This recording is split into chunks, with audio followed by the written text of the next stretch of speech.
यदि सामान्य प्रजा भ्रष्ट हो, जो मह्य लोग हैं, जो पूज्य लोग हैं, जो श्रेष्ठ लोग हैं, उनको इन सब वस्तुओं को दिया जाए।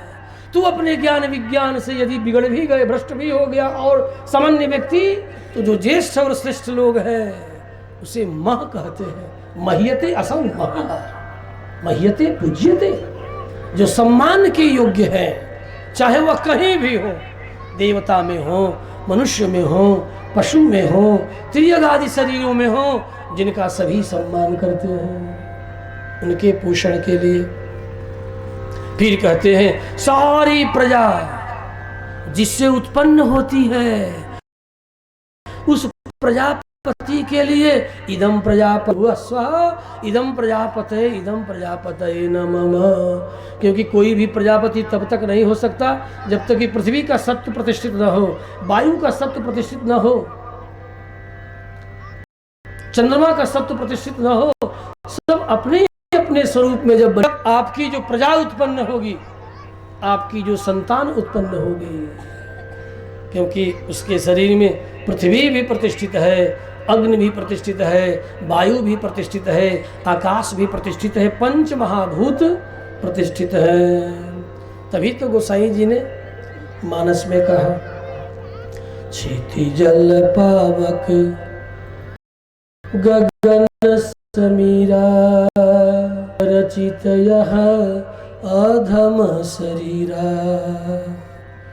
क्षिति जल पावक गगन समीरा पंच रचित यह अधम शरीरा। क्षिति जल पावक गगन समीरा पंच रचित अधम शरीरा। पंच रचित है लेकिन धम नहीं है, ऐसा है अधम है। ध्यान देना। अब यदि अपने और आपके शरीर को मैं कहूँ अधम है तो आपको मेरे ऊपर क्रोध करना चाहिए या प्रशंसा कर कि मेरे शरीर के ठीक ठीक स्वरूप का आपने बोध करा दिया? क्या करना चाहिए? बताओ बताओ बताओ बताओ। यदि मैं आपके अपने शरीर को कहूं अधम है तो मुझे गाली देना चाहिए? आपका शरीर अधम है, क्या करना चाहिए? मेरे इस शरीर के यथार्थ बोध को बताने वाले हे महात्मन, आपको प्रणाम। मैं तो शरीर को ही सर्वस्व मान बैठा था, हिरण्य कशिपु के तरह। शरीर में आत्मा, मैं शरीर को ही आत्मा मान बैठा था, लेकिन आपने तो कहा यह शरीर अधम है।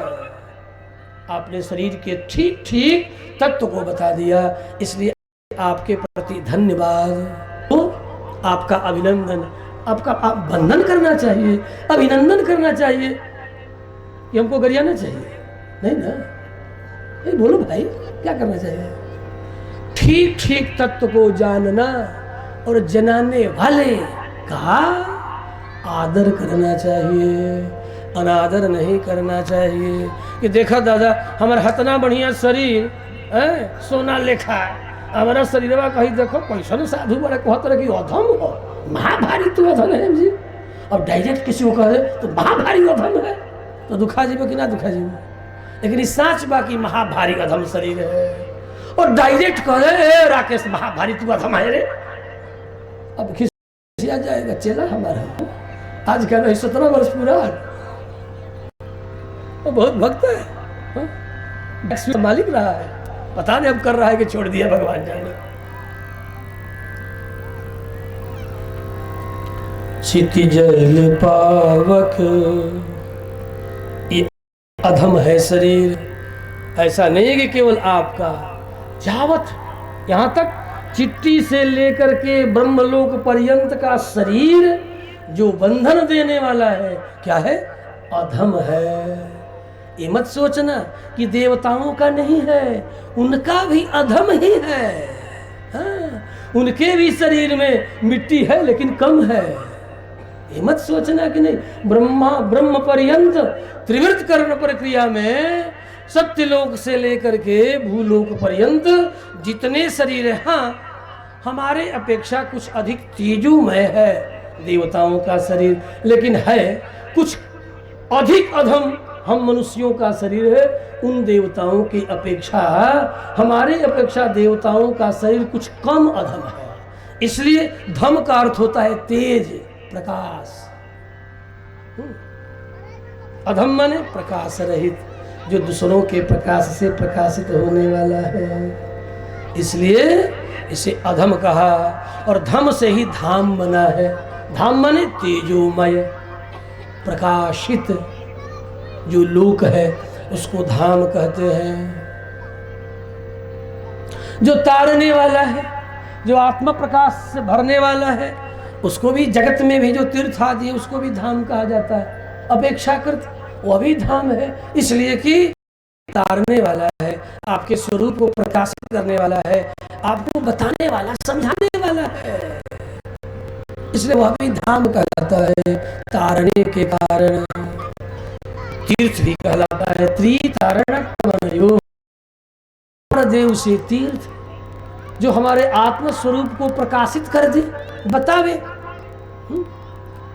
इस तरह ये गंगा का किनारा भी क्या है? धाम है। गंगा के किनारे जाओ, कुछ देर बैठो, गंगा का दर्शन करो, डुबकियां लगाओ, फिर देखो आप सब तो गंगा के किनारे हो। कुछ दिन गंगा से दूर पहले जाओ, उसके बाद फिर गंगा में स्नान करो।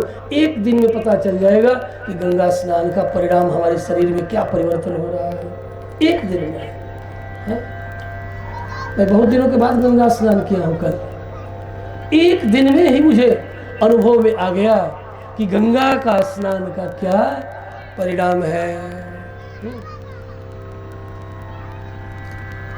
श्री कृष्णचंद्र भगवान की